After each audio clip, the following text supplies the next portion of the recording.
27살, 26살 두 딸을 둔 엄마입니다. 저도 두 딸을 뒀는데 이분도 두 딸을 두셨네요. 네. 항상 모범생이었던 둘째 딸이 네. 중고등 시절에도 안 하던 반항을 하면서 완전히 변해버렸습니다. 소리 지르면서 말다툼은 기본이고 요즘은 전화도 안 받고 아예 제 말을 차단해버립니다. 이젠 밥까지 따로 먹어요. 뒤늦게 사춘기가 온 걸까요? 예전처럼 좋았던 모녀 사이로 돌아갈 순 없을까요? 해주셨어요.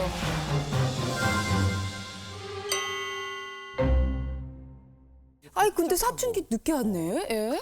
일단 주인공 또 만나서 더 자세한 얘기를 들어보도록 하겠습니다. 어디 계십니까? 네, 안녕하세요. 아, 네, 반갑습니다. 야 근데 이렇게 딱 네. 보면 어머 딸도 너무 예뻐요. 예쁜 딸이에요. 어머니가 그리고 너무 젊으신데? 어머니도 너무 젊으시고. 아니 근데 언제부터 딸이 좀 변했다고 생각하셨어요? 언니가 있어요. 그러니까 한 살 네네. 위에 언니가 있는데 그때 이제 저희 큰 딸이 좀 많이 이제 그 사춘기를 좀 많이 발산을 했어요. 저한테 이제 학교에서나 뭐 밖에서는 너무 모범생인데 이제 저한테만 이제 그걸 발산을 하는 거예요. 그래서 어떡해. 제가 많이 힘들고 이제 좀 그럴 때 이제 동생인 저희 작은 딸이 중고등학교 때 너무 착하게 이제 저를 위로도 해주고 또 뭐 엄마 어디 가자 뭐 핫플레스 어디 가볼까 뭐 이렇게 다니기도 하고 그러니까 친구처럼 같이 많이 다녀주기도 했거든요. 그래서 너무 든든하다. 네. 그러다가 대학교를 갔는데 그때부터 이제 조금의 이제 변화가 시작이 된 거예요. 네네. 대학교도 어쨌든 자녀이기 때문에 저는 이제 늦어지면은 걱정이 되잖아요. 그래서 이제 집에 오는 시간이 좀 늦어지니까 제가 이제 많이 네. 픽업도 가기도 하고 이제 전화를 계속 보면 근데 대학교는 잘 안 데려가는데. 전화를 하면은 뭐 연습 중이야 끊어 이러고 그 다음부터 이제 어쩔 때는 아예 전화를 안 받는 거예요. 아. 그러고 이제 늦은 시간에 이제 전화를 계속 하다 보면 화를 내기 시작하는 이제 학년이 올라갈수록 엄마 혹시 전화 한 번 하시면 몇 통 정도 하세요? 그러니까 안 받으면은 연달아서 한 10번까지는 10번까지는 10번 한 것 같아요. 네, 새엄마가 좋습니다. 새엄마가 이게 또 뭐 친엄마라고 다 좋은 게 아닙니다. 아니 뭐 일단은 너무 충격적인 게 대학교 때 우리 학생을 데리러 오는 엄마가 있는 것도 사실 되게 놀랍기는 한데. 아 멀면 그럴 수 있죠. 뭐 그럴 수 있죠. 아, 전 좀 딸 되니까. 엄마라 이해가 가요. 아, 그리고 근데- 특히나 둘째가 좀 약간 든든한 그런 존재라 더. 아, 그렇죠. 아니, 근데 아까 전화를 10통화를 한다고 하셨는데 그 어머니도 대단하시지만 안 받는 우리 따님도 왜 안 받으시는지 한번 번쯤 받아주지. 물어볼게요. 왜 안 받으셨어요? 우선 저도 20대 초반까지는 피하지 않고 받으려고 네네. 하고 집 가고 있는 버스에서도 받고 네. 이렇게 말을 했는데 이제 그 끊을 때 엄마의 그 한숨 쉬면서 뚝 끊고 이러면서 툭 끊으세요? 엄마가? 이러면서 툭 끊으세요? 엄마가? 네 이제 아. 그 화난 게 느껴지는 그 말투로 통화가 되다 보니까 네, 그래서 이제 저도 피하게 되고 불편하지. 근데 엄마만 이러는 게 아니라 엄마랑 언니가 둘이서 저한테 그러거든요. 둘이 같이 공격을 한단 말이에요. 곱하기 2였어. 지금은 엄마가 케어를 넘어서서 이 사회심리학에선 지금 어머니의 현상을 단돌이라고 하거든요. 어둠의 용어 아닙니까? 그렇죠. 야, 동생들 입 단돌이 쳐라. 그렇죠. 단돌이 안 되면 너희들 목이 단돌이야. 엄마는 두 종류가 있죠. 엄마, 새엄마. 또 자녀들은 또 마냥 친엄마라고 또 친하지 않은. 그러면 친엄마라고 친하지 않고 친아빠라고 친하지 않잖아요. 네. 근데 친구 관계가 되게 친한 것 같아요. 친구는 내가 어느 정도의 이 사람에 대한 사랑이 있지만, 애정이 있지만 저쪽의 주권을 좀 인정해 주는 것 같아요. 설령 네가 실수할 수도 있어. 네가 실패할 수도 있어. 근데 네가 주체자야. 하지만 아이들이 자식된 입장에서 답답한 건 엄마가 아직도 나하고 탯줄을 연결한 느낌인 거예요. 맞아요. 그리고 나를 이렇게 땡기는 느낌이에요. 그리고 엄마가 뭔가 안 좋은 걸 먹으면 나한테 이게 오는 느낌이에요. 그럼 나도 이게 싫어. 나도 이걸 자르고 싶어. 나도 독립된 성의 성주가 되고 싶은 거예요. 맞아요? 맞습니다. 아, 이 느낌을 언제부터 느꼈어요? 한 25부터 이제 25부터. 네. 지금은 20? 지금 27 됐는데 아. 네. 그러면 한 3년 정도 느낀 거네요. 네. 근데 25살에 어느 날 그걸 느낀 게 아니라 우리는 그 전부터 그 니즈가 이렇게 쌓였을 거예요. 그리고 그게 아마 10대였을지도 몰라. 더 이전이었을지도 몰라. 근데 내가 착하고 눈치를 딱 보니까 언니가 저러는데 나까지 이러면 엄마 쓰러지겠는데? 나도 그거 감안하고 내 거는 확 누르고 오히려 엄마를 많이 챙겼을 것 같아요. 근데 엄마는 자꾸 우리 딸 보고 착하대. 아우 착하다, 착하다. 네가 이러니까 엄마 산다. 네 언니 전현이래. 저 연이 지나가면 그 해가 지나가면 year. 충분히 알아들었습니다. 엄마는 진짜 너 보고 살아. 네가 엄마 남편이야. 엄마 딸이고. 엄마 너무 고마워. 그럼 이제 속으로 나도 좋긴 한데 너무 부담 100배야. 나도 엇나갈 것 같고 나도 불편하고 나도 짜증나는데 나까지 이러면 엄마 진짜 쓰러지니까. 맞아. 엄마가 이러니까 내가 이걸 해야지. 그러니까 이제 보통 그런 아이들이 착하니까 막 참는다고요. 그러다가 인계점에 도달하면 갑자기 예고 없이 이게 빵 나간다고. 맞아. 그러니까 아마 섬세한 딸이 어렸을 적부터 오래오래 누적되었던 것들이 아마 지금 이제 이게 균열이 되면서 나오는 것 같아요. 여기서 엄마가 더 오면 딸은 더 뒤로 갈 거라고 생각해요. 뭐라고 하면서 최악의 경우. 그리고 나중에는 딸이 기분이 나쁘고 성격이 못돼지잖아요. 그러면 어떻게 하면 엄마가 고통을 받을지를 찾아내요. 그럼 엄마 고통받을 말과 행동을 해요. 그리고 나이 먹고 후회하겠지만. 근데 엄마는 너무 속상하겠죠. 왜냐하면 어렸을 적에 그렇게 말 잘 듣고 엄마 도와줬던 딸을 다 기억할 테니까. 맞아. 엄마의 마음도 이해가 되고 따님의 마음도 이해가 되는 것 같습니다. 그렇지만 이 열쇠를 풀 수 있는 건 늘 그렇지만 자녀가 아니라 부모라고 생각합니다. 맞아. 맞아요. 사장님과 직원의 문제가 생기면 그 열쇠는 직원보다는 사장님에게 있습니다. 강연자와 관객과 문제가 생기면 그걸 풀 수 있는 건 훨씬 강연자에게 있죠. 그러니 엄마가 이제는 딸을 독립된 성의 성주로 조금씩 훈련하는 것을 해보시면 어떨까 싶어요. 그러면 반드시 이렇게 다시 이렇게 순환됩니다. 이렇게 마음을 많이 내려놓으려고는 하는데 그런데도 아직까지도 이렇게 좀 잡고 있어서 좀 미안한 마음도 있고 그리고 뭐 이렇게 좀 멀어졌어도 엄마 위해 주는 거 많이 알고 있는데 이제 앞으로 내가 조금 더 마음을 열어서 성인이 된 인격체로 좀 바라보면서 지켜보면서 지내볼게.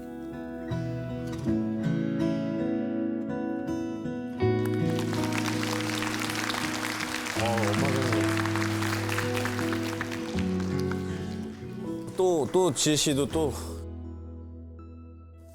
저도 딸이 있는데 쉽지 않은 마음이에요. 왜냐하면 이게 진짜 이 순간이 모든 순간이 저 딸을 키우는 모든 순간이 정말 추억이고 사랑이고 나의 전부인데 이제 어느 순간 저도 이제 놔야 된다는 생각을 하는데 요즘에도 가끔 이렇게 막 말대꾸하고 그러면 제가 내가 너를 이렇게 했는데 뭐 이게 벌써 저는 막 벌써 슬퍼요. 아직 근데 학교 안 들어. 슬퍼요. 아직 근데 학교 안 들어갔잖아요. 5살인데 그 유명한 문구 나왔는데 내가 너를 이렇게 키웠는데 네가 엄마한테 다른 사람은 그래도 너는 나한테 이렇게 하면 안 돼? 근데 그게 나오더라고요. 네, 그게 아니라고 저한테 딱 그러는데 제가 5살 아기가 그런데도 막 혼자 눈물이 나와가지고 그랬는데 아마 26년, 27년 키우시면서 그 얼마나 최선을 다해서 모든 걸 쏟아 부으면서 키우셨겠어요. 근데 어쨌든 이제 놓아줄 때니까 예, 저도 저 스스로 좀 생각을 했습니다. 우리 엄마 너무 고생하셨어요. 예, 박수 한번 드릴게요.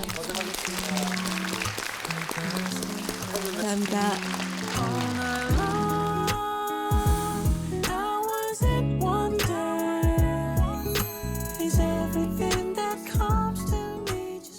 정신없이 살다 보니 40살 미혼인 골드미스가 되었네요.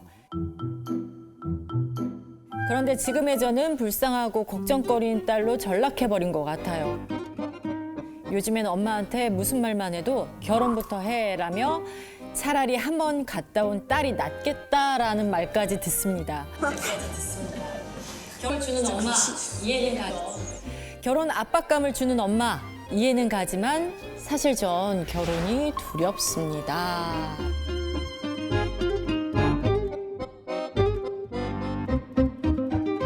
혹시 어디 계시는지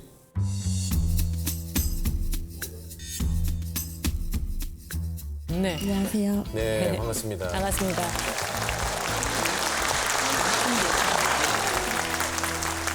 따님 지금 어머니가 어떤 식으로 이렇게 결혼을 계속 하라고 이렇게 푸싱을 하시나요? 아침에 일어나자부터 잘 때까지 거의 하신다고 보면 돼요. 정말 거짓말 안 하고요. 정말 거짓말 안 하고요.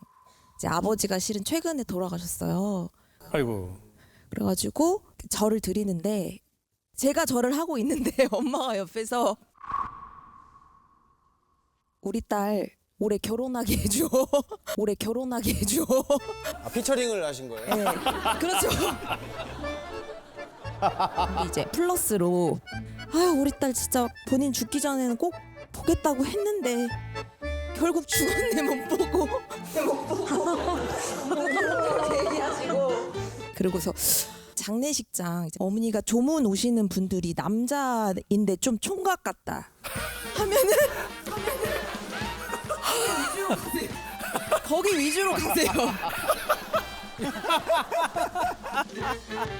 음식도 뭔가 그쪽으로만 계속 가는 것 같고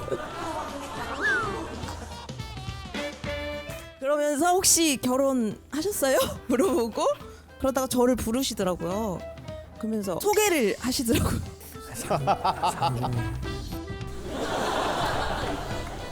그리고 아무래도 이제 40이 되면 그 여자는 또 출산을 또 건강하게 해야 된다고. 그래서 이제 또 건강에 대한 문제까지 이제. 나이가 이제 어느 정도 이렇게 되다 보니까 40이 되다 보니까 애기 그 걱정이 되더라고요. 아니 근데 뭐 얼리는 방법도 있고 막 기술도 되게 좀 있어서 그것 때문이라면은 저 남편께서 네. 근데 첫째 애기가 늦고 하니까 네. 또 그런 것도 있고 어차피 또 사람으로 태어나 한 번 있는 인생 사람들이 할 수 있는 모든 건 좀 다 해보고 가는 게 인생의 오. 그 참 맛이 아니냐고 제가 그랬어요. 예, 그러니까 후회를 해도 좋고 안 해도 좋고 갔다 와도 좋다. 한번 그걸 느껴는 게 인생 아니냐 제가 이제 그랬었죠. 그걸 느껴는 게 인생 아니냐 제가. 그동안 이야기가 오고 갔던 그 짝꿍은 없었습니까? 남성분이. 결혼이요? 네. 있었어요. 아빠가 아프니까 더 빨리 결혼을 해라고 엄마는 하셨는데 서두르셨겠구나. 예, 근데 제가 아빠가 아픈 와중에 그 사람을 만나서 결혼을 한다는 게 뭔가 아직은 이게 내 짐이 있는 것 같은데 네, 그래서 어떻게 보면 마지막 찬스였던 분도 떠나보내고 근데 다행히도 최근에도 좋은 분을 만났어요. 아니, 만났었어요. 만났었어요?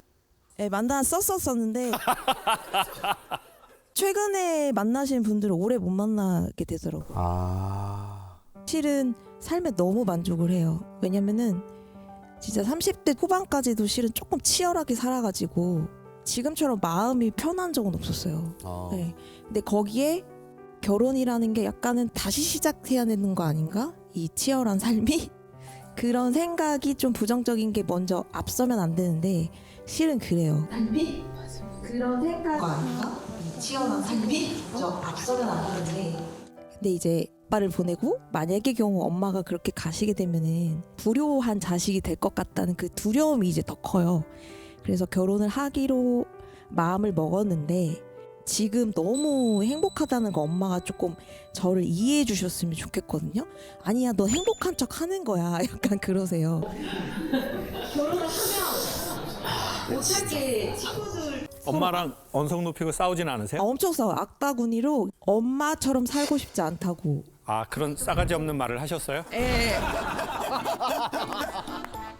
근데 엄마도 이제 너도 너 같은 딸 낳아봐라. 너도 너 같은 딸 낳아 있냐나! 전쟁이에요 전쟁. 근데 이제 지금은 남은 시간을 엄마랑 좀 평화롭게 지내고 싶은데 제가 아무리 말씀드려도 엄마가 안 믿으시고. 예. 그래서 안심을 좀 시켜주셨으면. 지가 할 말을 지가 안 되니까 나를 통해서 하려고 하는 정확한 표현입니다. 아주 그런 셉셉이 같은 느낌이 드네요. 셉셉이세요. 근데 이제 이렇게 하면 너 좋은 소리를 낼 수 없어라고 하는 그 원리들이 있어요. 되게 간단한. 그게 뭐냐면 멋지게 하려는 거. 그러니까 소리를 내면서 자기가 멋지게 소리를 내려고 하는 머리에 상을 가지면 좋은 소리를 못 내요. 그래서 정말 좋은 소리를 내는 원리는 find your voice. 너의 소리를 찾아라. 그러니까 자기 소리여야 돼요. 근데 이제 사람들은 자기 소리로 하려는 게 아니라 처음에는 테너처럼, 바리톤처럼, 성직자처럼. 이런 소리들은 흉내는 내는데 나중에 되게 생명력이 없어요. 그리고 발전이 안 돼. 자, 이 말을 어떻게 하냐면, 자, 어머니는 지금 딸한테 이렇게 레슨을, 코칭을 하고 있어요. 야, 엄마가 대단한 걸 바라는 게 아니야. 인간이 태어났으면 인간이 기본적으로 성공은 안 해도 해볼 것들이 있어. 결혼하고, 애 낳고, 뭘 하고, 그런 게 있어. 난 너한테 그걸 해보라는 거야. 심지어 엄마가 그걸 잘하라는 것도 아니잖아. 갔다가 와도 해봐. 거의 종교적 수준으로 엄마는 딸에게 지금 그 상을 말씀하시고 있는 거예요. 일어나서 잘 때까지. 그러면 되게 위험성이 몇 가지가 생겨요. 첫 번째, 딸의 반발심. 두 번째, 조급함. 그럼 이제 엄마가 나이가 더 드시고 엄마가 몸이 더 휘어지고 이러면 딸은 그게 보이거든요. 그러면 엄마가 나한테 이거 하나 바란 건데 아버지도 나 결혼을 못하고 돌아가셨고 난 큰 불효를 짓네. 그럼 이제 조급해져. 그러면 이제 선택에 있어서 오류가 날 확률이 훨씬 올라가요. 그러면 문제는 이혼해서 돌아오는 게 아니라 거기에서 생긴 엄청난 상처와 불편함과 이게 있는데 이게 이제 엄마에 대한 걸로 돌아갈 확률이 엄청 높죠. 나 안 한다고 했잖아. 맞아. 걸로 돌아갈 확률이 엄청 높죠. 그래서 엄마의 마음을 다 이해하지만 딸을 낳으시고 탯줄을 어떻게 하셨습니까? 끊었잖아요. 근데 지금 엄마는 딸하고 정신적으로 탯줄을 연결해 버리신 것 같아요. 이 사고의 탯줄을. 엄마가 정성스럽게 아이를 갖고 있다가 탯줄을 잘라서 아이를 온전하게 한 것처럼 성인된 아이의 상의 탯줄을 잘라줘야지 이 아이는 이제 자기 폐로 숨을 쉴 거거든요. 자기 입으로 영양 공급을 하고. 안 그러면 착한 아이일수록 부모하고 문제가 생기기 시작합니다. 골마 터지거나 폭발하거나 싱크홀이 생겨서 밑으로 꺼져버리거나. 근데 좋아질 확률이 있죠. 그렇게 해서 엄마가 하라고 해서 했어. 근데 너무 좋은 결혼이에요. 그거는 여성분들이 생각하기에 몇 프로 되실 것 같아요? 1%? 1%. 그래. 0.5. 0.5. 지금 경매입니까? 여기 지금 물건 좋은 거 나왔나요? 있긴 있을 거예요. 네. 근데 탯줄을 잘라서 좋아질 확률보다 탯줄을 연결해서 좋아질 확률이 너무 낮으니 기왕 인생 장사인데 어머니께서 딸에 대해서 바라는 상을 철거해 주시면 어떠냐는 거예요. 근데 이거는 오히려 더 효과적인 장사예요. 왜? 아주 자연스럽게 괜찮은 만남으로 이어질 확률이 높고 그 상대로 살지 않고 다른 삶이 펼쳐져도 딸의 삶은 꽤 괜찮게 간다는 거예요. 어머니 힘드실 겁니다. 왜냐하면 탯줄을 내 아이 40에 자른다는 게 그리고 그게 나쁜 걸 주는 게 아니라 내 몸에 모든 걸 다 주는 거잖아요. 숨도 쉬고 영양분도 공급하고 그 어머니의 마음 충분히 알고 이해하고 그렇기 때문에 딸도 그걸 자기가 못 자르는 걸 거예요. 엄마의 모든 인생을 나한테 주는 거니. 네, 맞아요. 네. 따님 부를 때 뭐라고 부르세요? 어?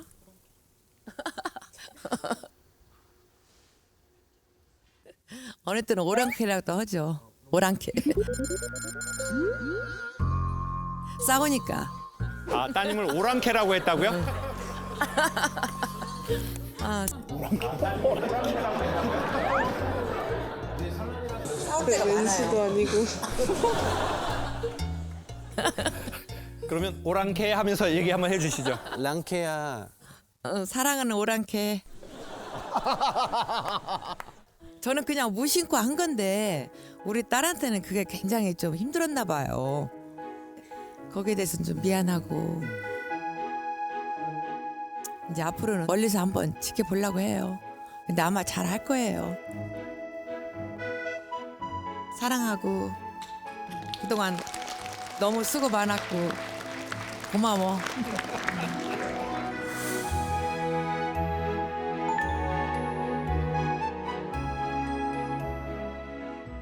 이번 질문은요. 네. 애지중지 키운 딸과 헤어져야 할지 말지 결심이 안 선다는 어머님이 보내주셨는데 10년째 홀로 세 딸을 키우고 있는 엄마입니다.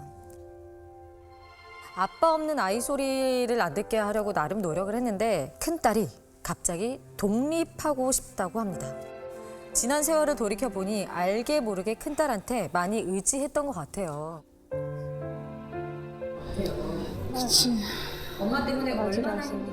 엄마 때문에 얼마나 힘들었을까 싶어 이젠 놓아주고 싶지만 한편으로는 떠나보낼 자신이 없고 걱정도 됩니다. 헤어질 결심을 해야 하는 거겠죠?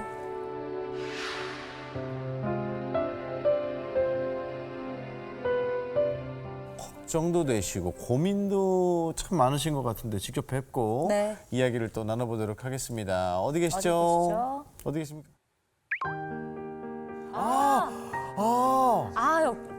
따님이 되게 어려 보이는데. 독립을 준비하고 있는. 네. 어머니 10년째 지금 세 딸을 홀로 키우고 계시는데 혹시 어떤 사정으로 이제 혼자 키우고 계신지 여쭤봐도 될까요?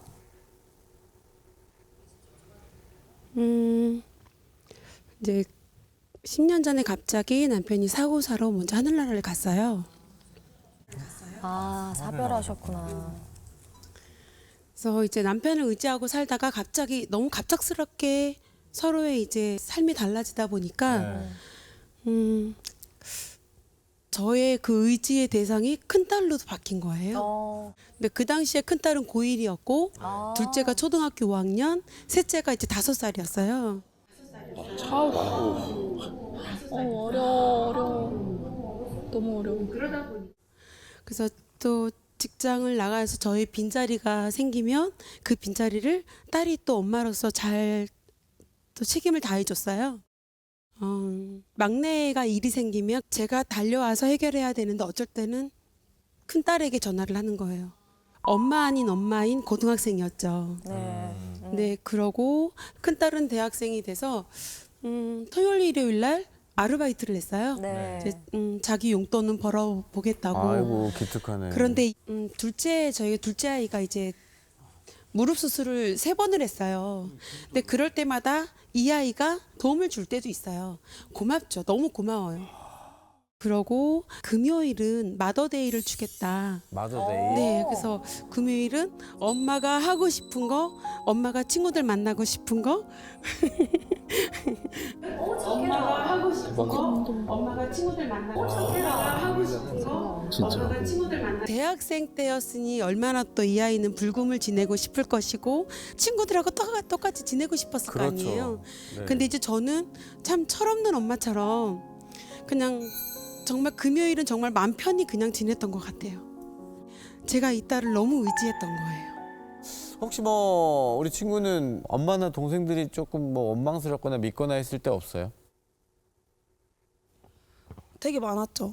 되게 많았고 사실 동생들한테 좀 배가 많이 아팠어요. 왜냐면 저는 이렇게 챙김을 받지 못했는데 제 동생들은 저랑 너무 다른 사랑을 받고 있으니까 저는 사실 이제 고등학생 때도 그러지 못했고 대학생 때도 그렇게까지 지원을 많이 받지 못했는데 동생은 자기 방학 때마다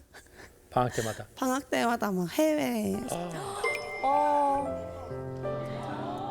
이 아이가 대학교 졸업하고 직장을 가서 한 3년 동안은 이제 생활비를 도와줘서 생활을 잘했어요. 그러니까 언니도 있고 엄마도 다 해주시니까.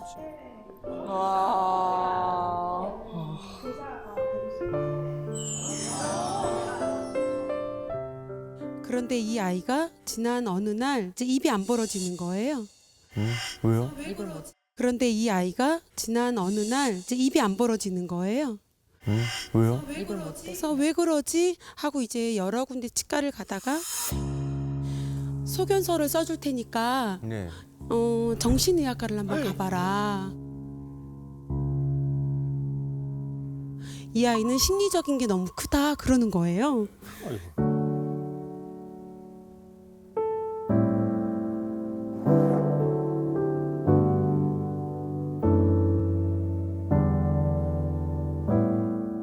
이 아이가 이제 삶이 너무 긴장이었던 거예요.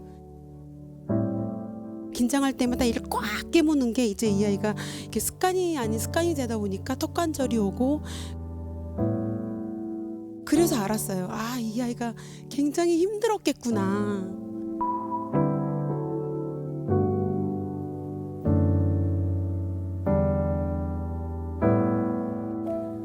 우리 따님은 언제부터 본인이 그렇게 막 긴장하고 내가 책임져야 되고 그런 생각을 언제부터 좀 한 것 같아요? 저도 잘 몰랐는데 그 저희 아빠가 돌아가시던 날 저희 엄마가 그렇게 우는 걸 처음 봤어요. 근데 이제 그때 밤에 잠을 우느라 못 자시는 거예요. 그래서 제가 잠을 밤에 새고 계속 엄마 머리를 쓰다듬어 줬거든요. 잠 좀 자라고. 아이고. 그동안 사실 제가 정신적으로 이제 믿고 의지하던 사람이 엄마인데 그때 엄마가 무너지는 모습을 제가 봤잖아요. 근데 이제 그때 느꼈어요. 아, 엄마도 사실은 진짜 약하구나. 아, 그러면 내가 이제 아빠도 없으니까 내가 좀 옆에서 좀 지지하고 의지할 수 있는 사람이 돼야겠다라는 생각을 하긴 했는데 어린애가. 그랬는데 저는 아직 어리니까 뭘 해야 될지 모르잖아요. 만나는 사람마다 다 저한테 너가 아빠 역할까지 해야 된다. 아이고. 너가 어른스러워져야 된다. 너가 아이고, 이제 참. 그 집에 엄마 다음으로서는 가장이니까 너가 그 집에서 동생들도 잘 보고 너도 너가 할 수 있는 최선을 다해야 된다라는 말을 정말 한 명도 토시도 안 빼놓고 다 똑같이 하셨어요. 아이고 애기한테. 그때부터 좀 그치 나는 그래야 되는 사람인 거지? 라는 마음을 가지고 살았던 것 같아요. 근데 저도 언제부터 제가 그렇게 이를 깎게 물었는지도 모르겠고 그냥 입이 안 벌어진 것도 저는 아빠가 뼈가 약하셨대. 뼈가 약하셨대. 그래서 그 유전인 줄 알고 그 말은 누가 했어요?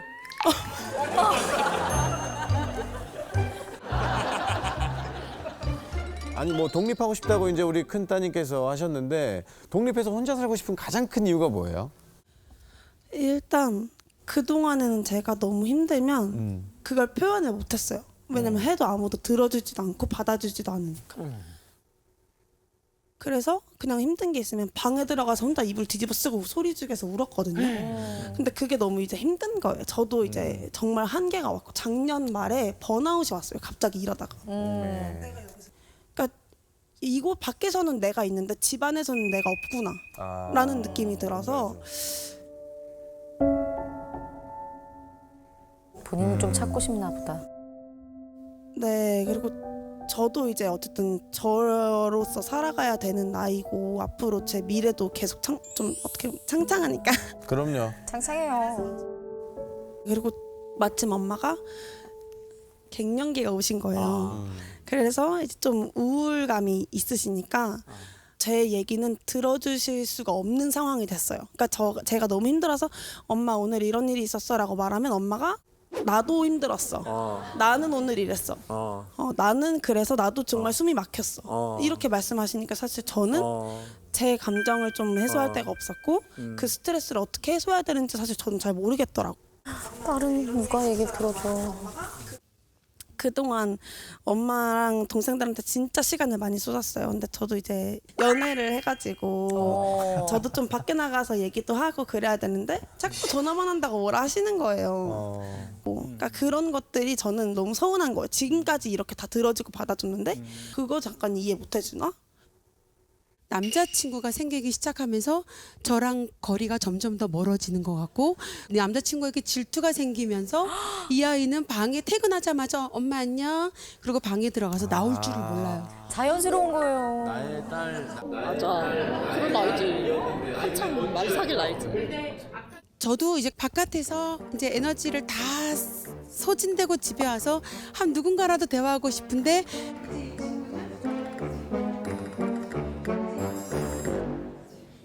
그것도 이제 존중은 해요. 저도 이제 그런 시기가 있었으니까 존중은 하는데 너무 질투가 나는 거예요. 딸 남자친구랑 친해지면 되지. 의지를 너무 많이.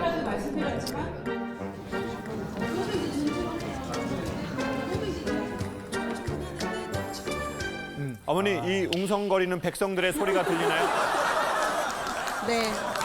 네. 새엄마로 바꾸라는데요 지금. 적절한 새엄마를 찾지 못해서. 적절한 사람. 살아있네. 아 살아있네. 아주 우리 딸 살아있네. 아니 얼굴은 지금 고등학생 1학년 같은데. 아 그런 말 많이 들어요. 네, 아 그런 말 많이 들어요. 많이 들어요.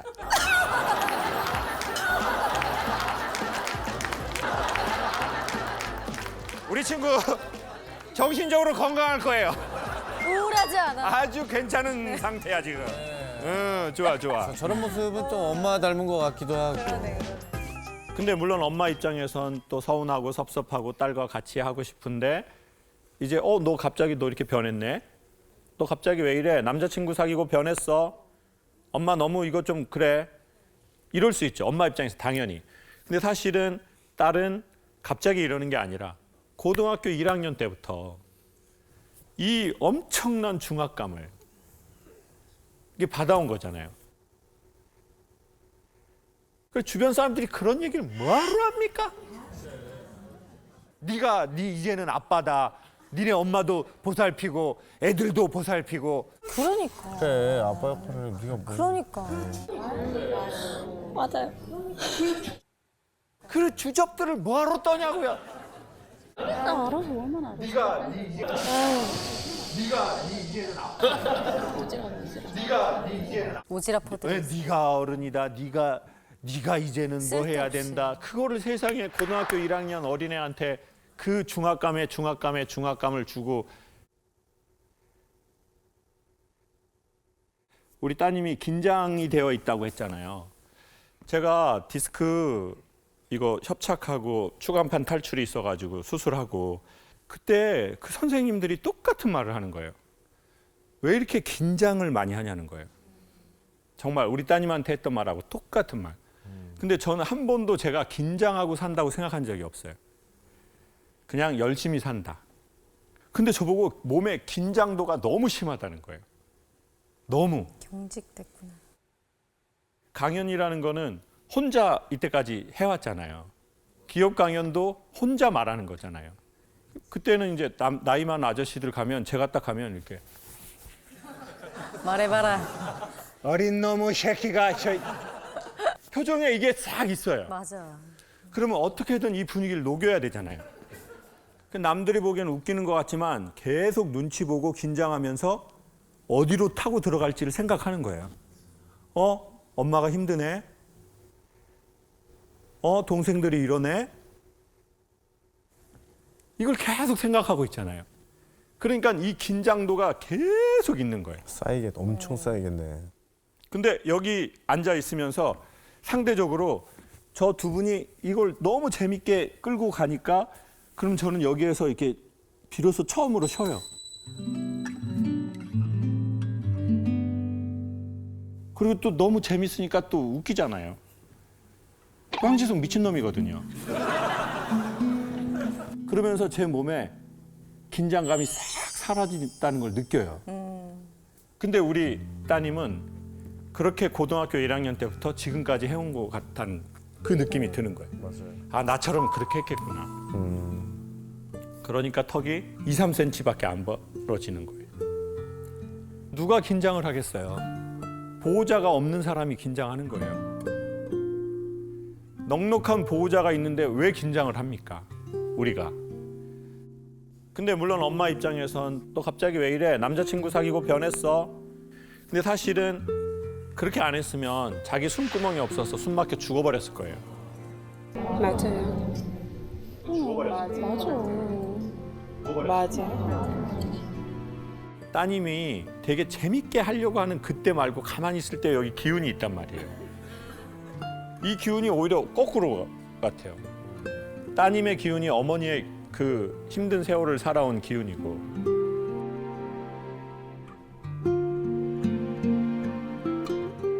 근데 그나마 제가 보기엔 너무 다행인 건 따님이 저 기운의 눌림을 갖고 있는데 중간중간에 너무 동안이에요. 그러면 다행이야, 다행이야. 저는 황재성 동생인 줄 알았어요. 야, 우리 춤 한번 추자. 아직 살아있다는 거예요. 아직 희망이 있다. 밝아서 다행이다. 그게 진짜 다행이에요. 근데 이 버스 놓치면 따님 되게 위험해질 수도 있다. 이거 이렇게 된 거는 몸에서 엄청 중요한 사인을 보낸 거예요. 살고 싶다고. 여기서 더 가면 안 된다고. 진짜 하늘이 보내준 신호.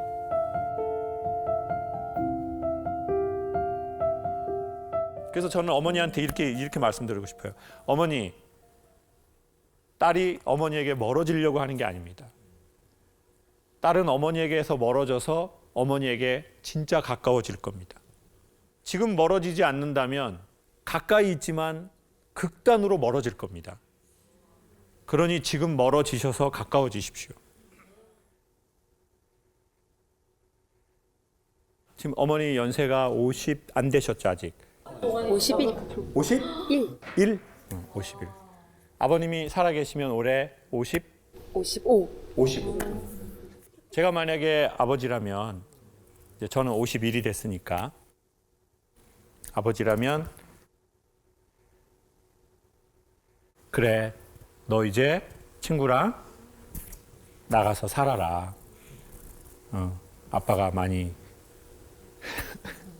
아빠가 많이 미안하다고 하겠죠.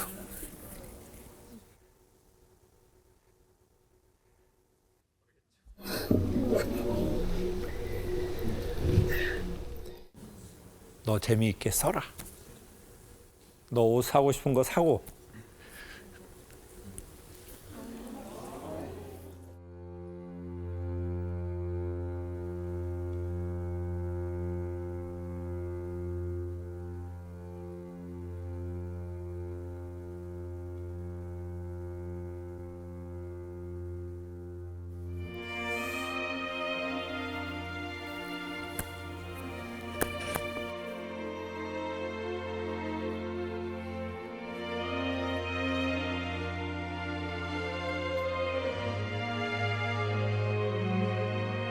하고 싶은 거 해라. 아빠가 한없이 미안하다. 아버지가 그러셨겠죠.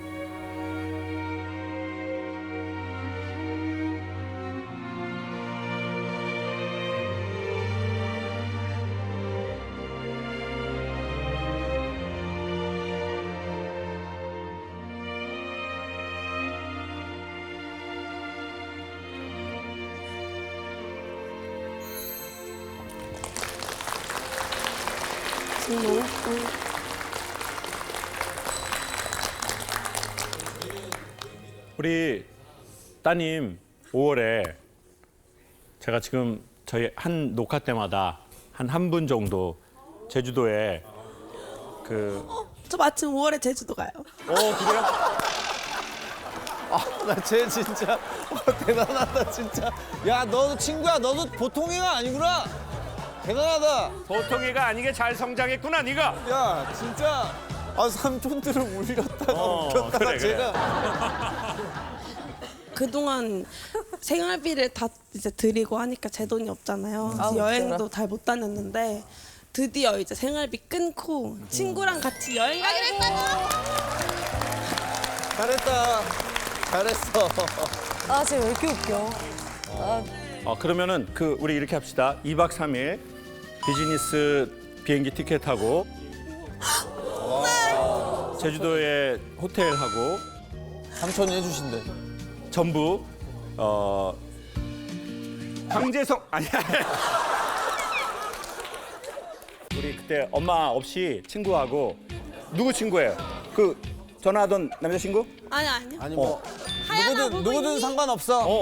누구든. 좋아요. 네. 남자친구 중간에 조인하라고 해요. 박수 한번 주세요.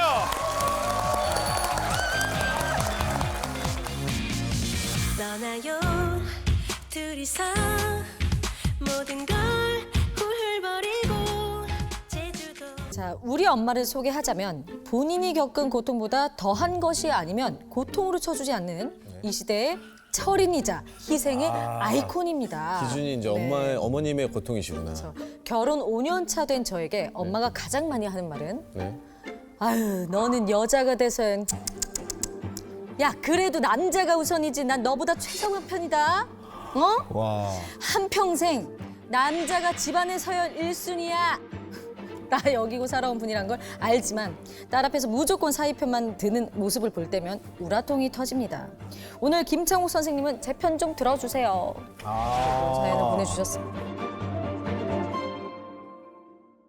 사실 우리나라에 뭐 이제 그런 얘기가 있죠. 사위사랑은 장모님 사랑이다. 뭐 사위 백년손이 뭐 이런 얘기도 있고 한데 이제 딸보다 대놓고 사위 편을 드셔서 이게 살짝 문제가 생기는 것 같기는 한데 혹시 사연자분을 만나볼 수 있을까요? 어디 계십니까? 여기 계시네요. 앞에 앉아 계시. 딱 들어보니까 친정어머니와 지금 남편분과 함께 사시는 것 같은데 맞나요? 맞아요. 아이를 낳고 조리원을 퇴소하면서부터 이제 여러 가지 이유로 같이 살게 됐어요. 육아 때문에도 네, 그렇고. 아니 근데 주로 어머니께서 어떨 때 사위 편을 드세요? 제가 남편보다 좀 퇴근도 빨리 하고 그러다 보니까 뭐 하원을 하고 뭐 아이 뭐 씻기고 먹이고 이런 거를 다 하면 하루가 없이 너무 힘이 들더라고요. 일도 하고. 네. 그러면은 이제 퇴근하고 나서 아이 씻기는 거 정도는 이제 남편이 하자 이렇게 딱 약속을 정한 거예요. 네네. 근데 이제 엄마는 그거를 볼 수가 없는 거예요. 왜? 네, 엄마는 그걸 뭐하러 남편이 퇴근할 때까지 기다리고 있니? 네가 하면 되지. 이렇게 빨리 끊는 사람이. 네, 이렇게 얘기를 하시는 거예요. 그래서 아니 그게 아니라 우리 가정의 평화를 위해서 나의 정신 건강을 위해서 이렇게 하기로 했어라고 말씀을 드리면 애는 다 그렇게 키우는 거라면 애는 엄마가 키우는 거고 다 너만큼 힘들다고 너만 힘든 거 아니라는 걸 엄청 강조를 하시는 거죠. 무슨 시댁 어머님처럼 말씀하세요. 근데 저기 친엄마죠? 친엄마죠? 친엄마죠. 친엄마예요. 네. 너무 사랑하는. 너무 사랑하는 친딸. 저희 남편이 되게 또 착하고 자상해요. 그래서 아이가 일어나서 이제 밥도 먹이고 애랑 같이 놀아주고 있거든요. 엄마는 또 그걸 못 보겠는 거예요. 왜? 최서방이 밥도 먹이고 씻긴 동안 넌 뭐 했니? 애가 일어났는데 엄마가 아직도 자고 있다고. 아직도 자고 있다고. 아직도 있다고. 주말에 나는 잠을 안 자고 있는데 부엌에서 딸랑딸랑 소리가 나요. 네. 그럼 나는 불편해 죽겠는 거예요. 네네네. 사이가 애기 밥 해주는 거예요. 근데 그럴 수 당연한 있지 거 않을까요? 당연한 거 둘 중에 한 명이 시간 되거나 체력이 되면 그럼 놀아도 같이 나와서 놀아야지. 아니야. 그러지 마세요. 제발. 굉장히 가사에 적극 참여하려고 하는 편인데 그러니까 단지 엄마 마음이 불편하신 거예요. 남자가 그렇게 하는 거에 대해서. 아니 그러면은 좀 서운하다고 표현을 안 해보셨어요? 표현도 덤비죠. 덤비죠. 예? 덤벼요. 맞아요.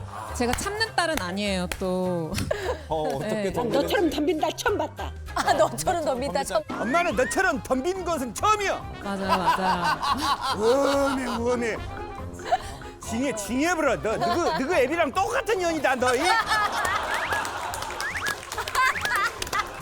맞아? 찾았어! 드디어 저분을 찾았어!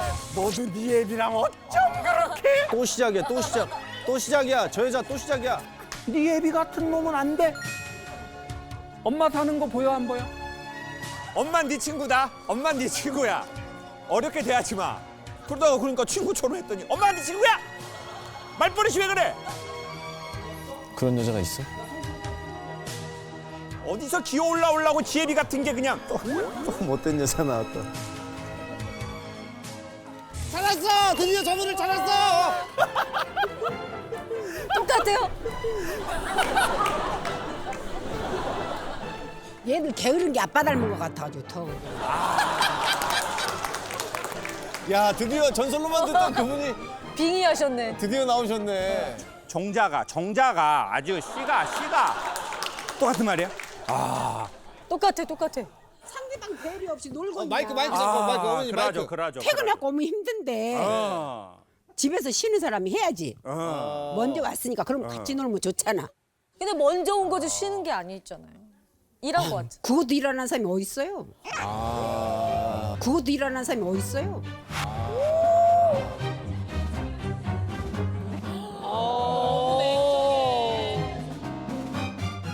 제가 딸 둘을 이제 혼자 키우다 보니까 좀 독하게 키웠어요. 네. 혼자 키웠으니까 욕 먹지 말으라고 네네네. 더 독하게 키운 것 같아요. 좀 강하게 키우셨군요. 아버님은 이제 우리가 이별하신 그 아버님은 지금 사위들 같은 가정적인 남자였어요? 아니면 와 이거는 아니다 이건 아니다 어떠셨어요? 저는 시아버지도 모셨고 시어머니도 모셨고 시어머니 치매 시어머니도 모셨고 애들 아빠가 뭐 일생 돈을 벌어 오지도 못했고 제가 벌어놓은 돈까지 갖다 엎어먹은. 엎어먹은. 네. 다 먹었어. 그래서 우리 아이들 교육시킬 때 저는 진짜 학원도 못 보냈어요. 진짜요? 너무나 영리하고 똑똑한 아이들을. 어머니가 엄청나게 키우셨군요. 허리띠를 진짜. 마음이 늘 독해지는 거예요, 제가. 키우면서 너희들은 나처럼 살지 말아라 늘 했는데 나처럼 안 살아요. 근데 화가 나요. 세상에. 그러니까 아마 제 생각에는 나는 엄마야. 나 원래 이렇게까지 세지 않았어. 네. 근데 내가 어떻게 방송이 하다가 세게 나올 것 같은데요.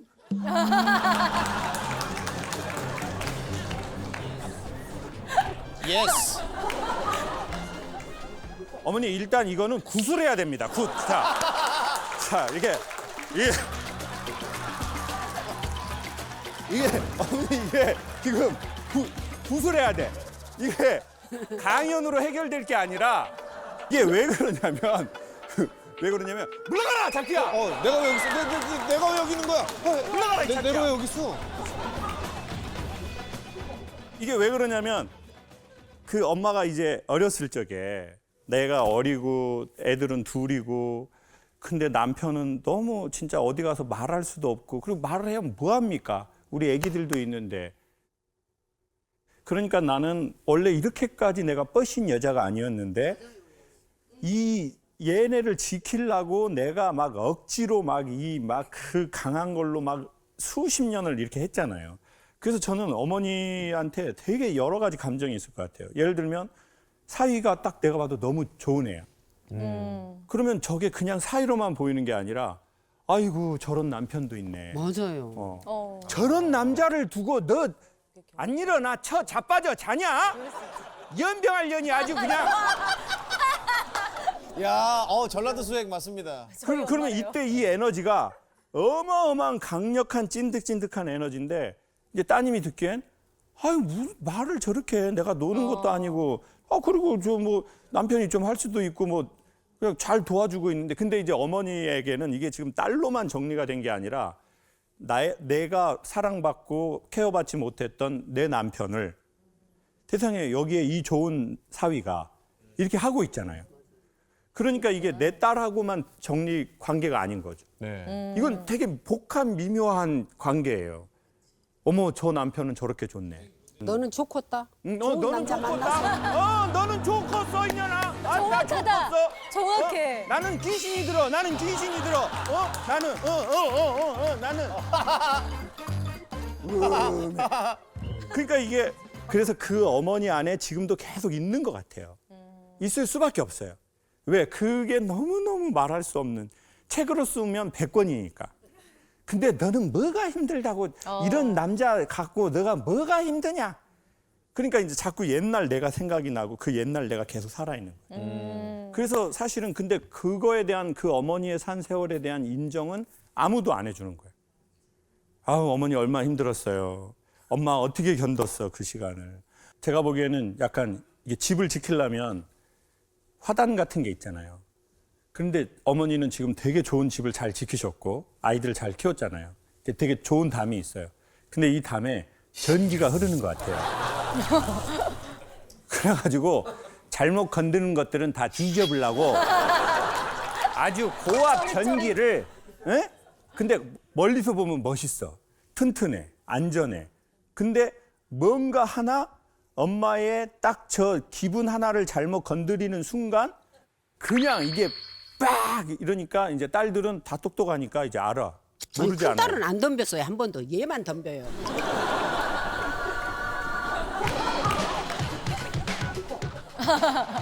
서운한 게 많으니까.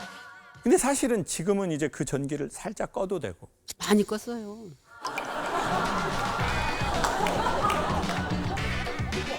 더 꺼야 돼요, 어머니. 더 꺼야 되고, 그리고 그 더 끄는 거를 도와주는 거는 어쩔 수 없이 딸들이 도와줘야죠.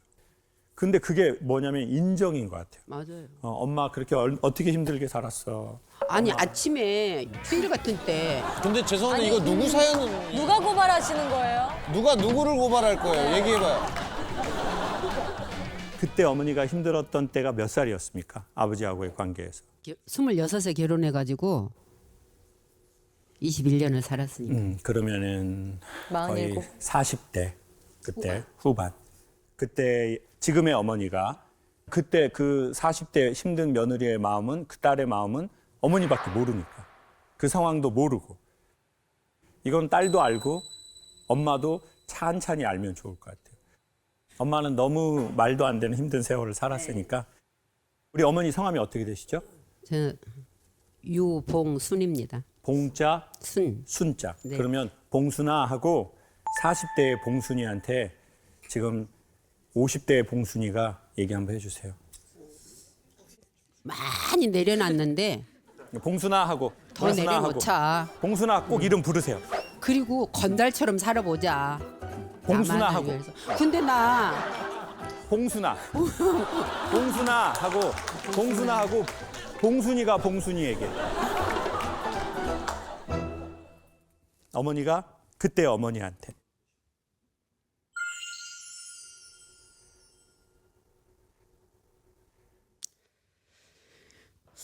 그래 봉순아 고생 잘해왔고 보람되게 잘 살아왔고 이제 내려놔도 되잖아.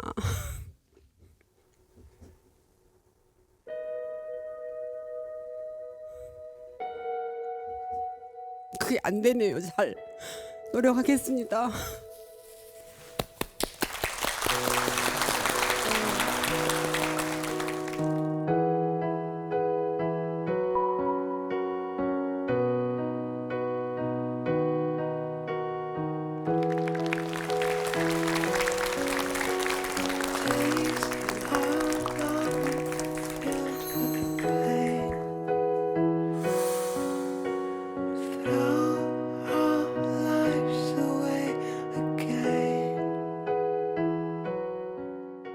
스물두 살, 20살 남매를 키우고 있는 엄마입니다.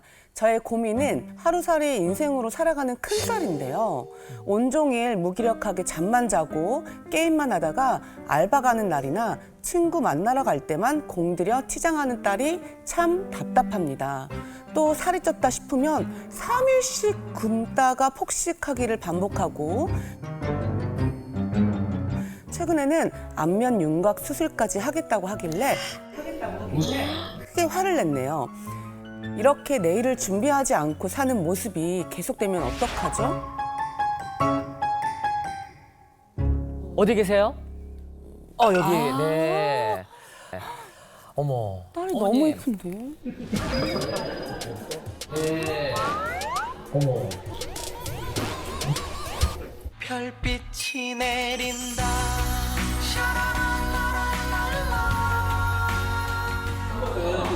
한번 건드렸고. 따님이 외모에만 굉장히 관심이 많은 것 같다 이렇게 돼 있는데 어느 정도인지 좀 정말 친구를 만나러 갈 때는 씻는 시간부터 시작해서 거의 3시간을 넘게 네 되게 오래 치장을 하고 정성 들여서 왕실도 2시간 하거든요.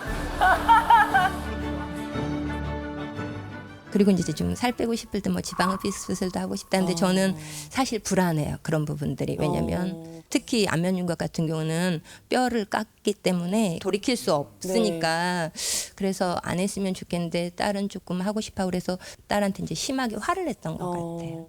회복이 안 돼. 그치? 사실 그냥 우리가 이렇게 봤을 너무 때는 예뻐요. 너무 괜찮은데 어디가 좀 이렇게 불만이고 부족하다고 생각을 해요? 일단은 코를 제일 먼저 그렇게 생각을 했었고 그리고 얼굴형이 마음에 들지 않아서 그 안면 윤곽을 하고 싶고 그리고 제가 토끼발이 너무 스트레스를 받아서 라미네이트를 하고 싶고 그 정도? 근데 지금 그러니까 아무것도 얼굴에 어떠한 시술이나 어떤 것도 하지 않은 아니요, 저 코 수술을 했는데 이게 그럼 다시 재수하고 싶은 거예요? 네. 나는 지금 보면서 어머 코가 예쁜데 그 생각을 했거든. 근데 한번 건드렸구나.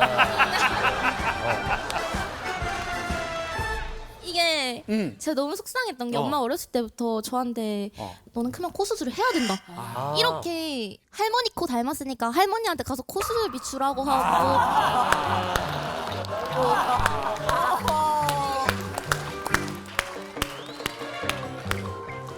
이렇게 하고 이제 크면서 그게 머릿속에 계속 엄마가 내 코 못생겼다고 했으니까 나는 커서 코 수술을 해야겠다. 이렇게 됐는데 엄마 왜 그러셨어요? 저는 그게 막 진짜로 그랬다기보다는 약간 뭐라 그래야 되지? 좀 웃고 재밌게 그렇게 하고 싶었던 것 같아요. 엄마 이게 웃겨요? 그리고 좀 친구들 만나는 거나 알바 가는 거 외에는 집에서 이제 좀 잠을 자거나 게임을 하거나 주로 이제 2가지를 하지 어떤 다른 것들은 하지는 않는 것 같아요.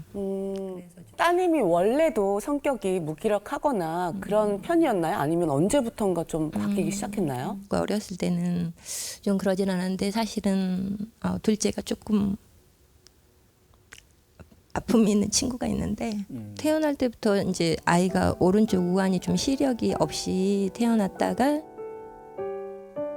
생후 7개월 때부터 서울에 있는 이제 대학병원에 다녔는데 그 치료하는 과정 가운데 아이가 좀 마음의 문을 닫아버리고 약간 자폐처럼 그렇게 됐는데 네, 그래서 이제 둘째를 치료하는 과정 가운데 이제 딸을 4살 때부터 어린이집 종일반에 맡겨놓고 모든 시간이나 돈, 관심들을 이제 둘째한테 다 쏟았던 것 같아요. 정말 100%. 그래서 이제 딸은 이제 신경을 많이 못 썼던 것 같아요. 그러다가 고등학교 1학년 때 딸이 자퇴를 하겠다고 얘기를 했었어요. 왜냐하면 제가 둘째를 신경 쓰는 동안에 첫째에 대해서 학업이라는 이런 것들을 전혀 손봐주지 못했었고 돌봐주지 못했어서 성적이 그렇게 좋지는 않았었고 딸은 나는 공부를 해서 정시로 대학을 가겠다. 그래서 제가 그 말을 정말 믿었어요. 믿고 그래 그러면 엄마가 자퇴를 흔쾌히 허락하겠다. 말리지 않았었고 그리고는 대학을 들어갔어요?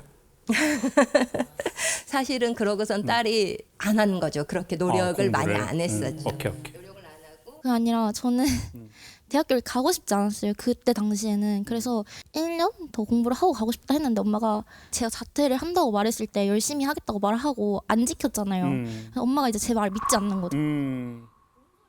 그래서 그냥 붙은 데 아무 데나 들어갔는데 1학기만 하고 휴학을 2년 하고 자퇴했어요. 중간에 한번 그 심리 상담사를 하고 싶다고 생각을 했었는데 어느 순간부터 아예 무기력해지면서 아무것도 하기 싫고 그냥 머릿속으로는 내가 이제 뭐 해야 된다. 이제라도 움직여야 된다는 거 아는데 계속 현실 도피를 하게 되더라고요. 그냥 그런 생각들이 들 때마다 게임을 하면서 알바만 하고 있어요. 지금 얼마 받아요? 60? 한 달에? 네. 어디에 쓰고 있어요? 그냥 인터넷 쇼핑하거나 술 마시는 데 쓰고 있어요. 최근에 빠따 맞아본 적 있어요? 아니요. 자, 보세요. 요즘 전 인간관계에서 이상적 인간관계를 발견한 게 뭔지 아세요? 대한민국이 진짜 척박한 나라예요. 인간관계에서. 상처 주고 상처받고 정신과 약 수없이 많이 팔리고 이런 나라에서 와, 이 인간관계는 최고다라고 하는 걸 제가 발견했어요. 누구냐? 푸바오. 푸바오. 푸바오요. 맞아. 푸바오. 저는 너무 계속 찾아봤어요. 얘가 뭘 해서 사람들에게 이렇게 사랑을 받는가? 얘는 대나무 먹고 똥 싸고 저기서 이거 놀이 하다가 자빠져가지고 굴르면 사람들이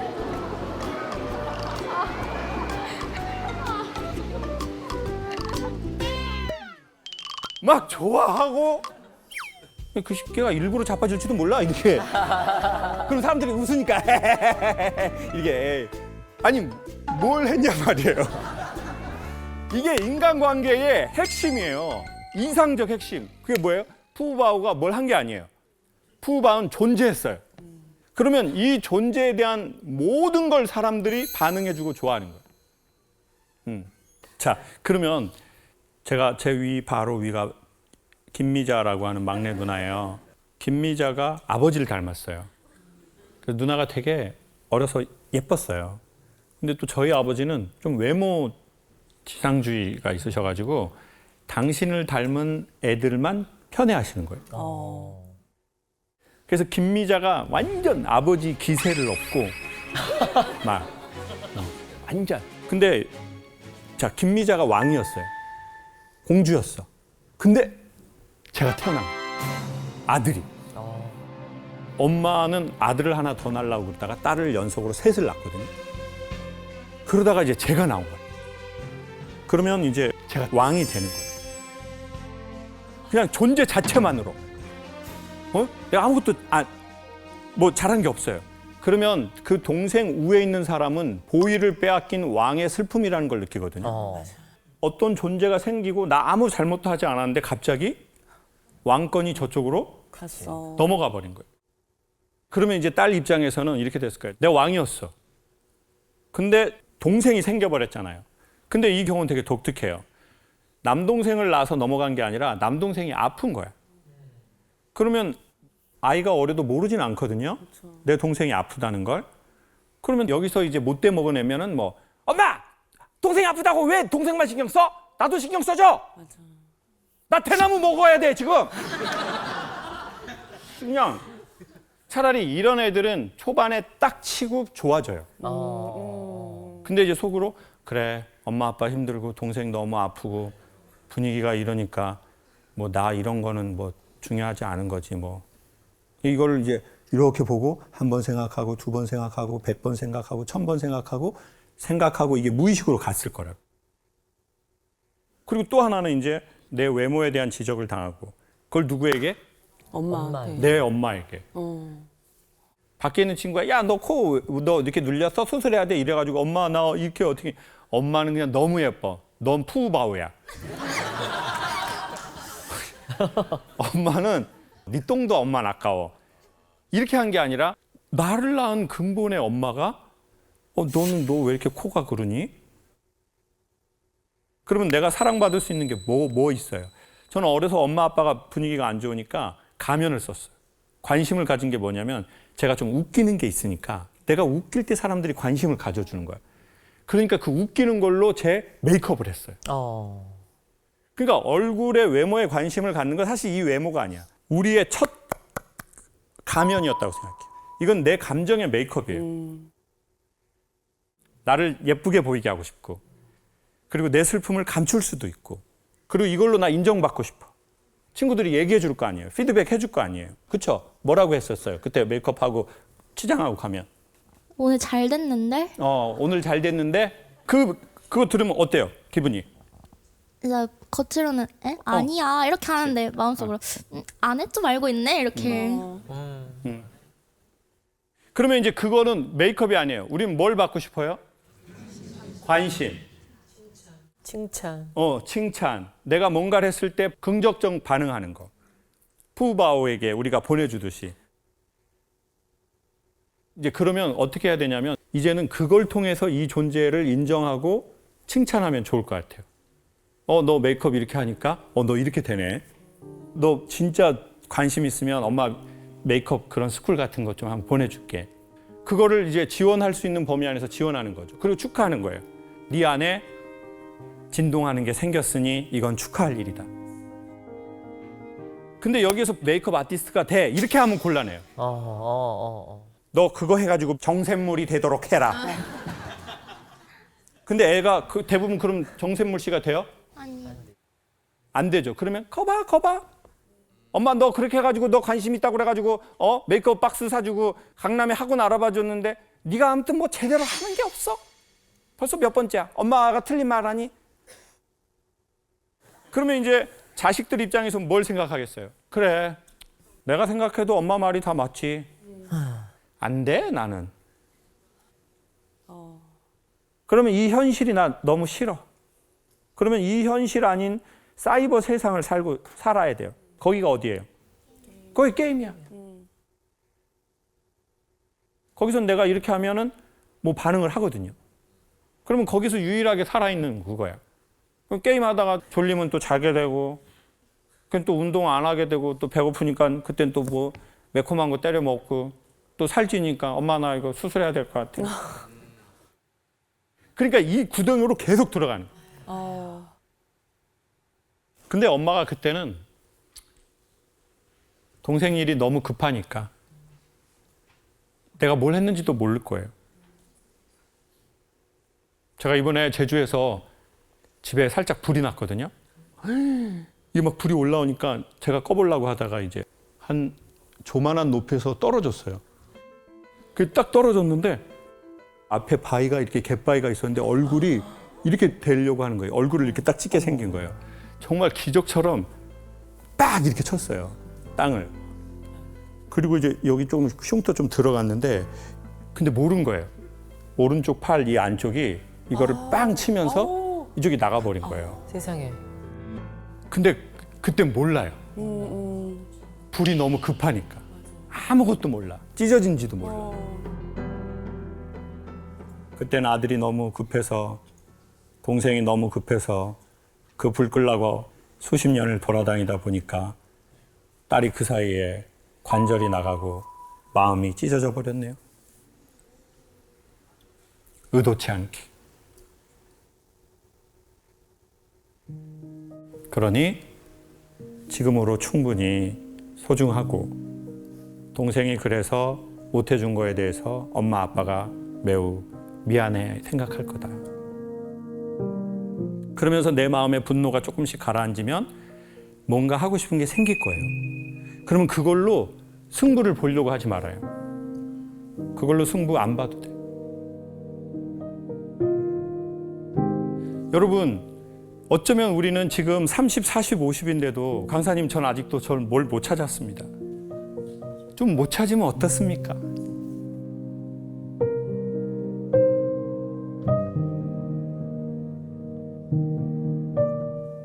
못 찾아도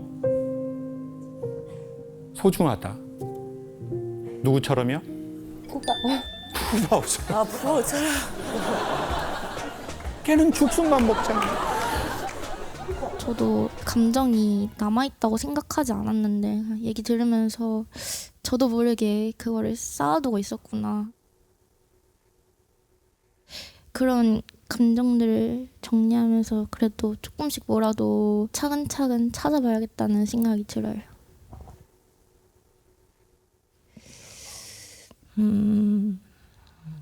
딸, 엄마가 키운 거보다 그래도 잘 커줘서 너무 고맙다.